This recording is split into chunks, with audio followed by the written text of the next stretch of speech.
texture with instant coffee is another specialty technique.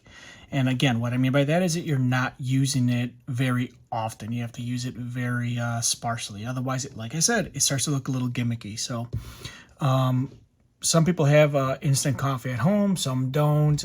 It's really depends on your household, right? I have quite a few. This one here I have at home, which is, again, it's an instant coffee, right?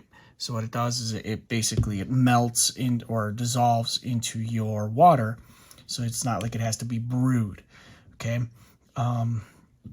Coffee, like fresh ground coffee, like coffee beans, doesn't work nearly as well because it really doesn't dissolve, all right? Whereas instant coffee will actually dissolve. Now you'll notice I got some in here. Okay, so once again, I tend to start my techniques here with a wet into wet, okay? Now the cool thing about instant coffee is it has a very natural look once it starts to dissolve, okay? So what I mean by natural is, think about enzymatic browning. What? Yeah, so if you're looking at vegetables, if you're looking at fruits, how they start to get like those little brown spots, or think about, for example, people who have some moles or freckles, okay? How their skin, it just looks like, it looks natural, right? Well, that's what the really cool thing about instant coffee is it creates those natural browns and creates those little speckles pretty quickly and easily. But now remember, it needs water for it to work, okay? So what's going to happen here is it's going to start to dissolve in. Now notice, I don't just pour a bunch of it in there, okay? Now I'm going to pour some in some drier area, and you see that nothing is really going to happen there, right? But you can start to see the subtleties of it starting to dissolve in these areas.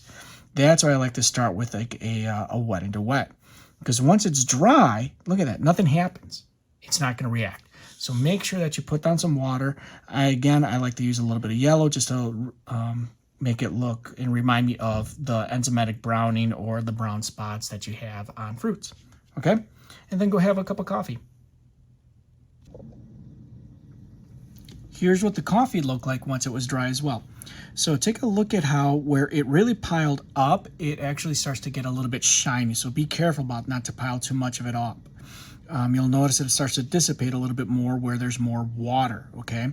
You could actually paint with the coffee as well if needed. Okay, you'll notice here where it was really dry, the coffee didn't really do much, right? It just kind of created a little bit of speckling, so it doesn't necessarily rub off either. So keep that in mind as well.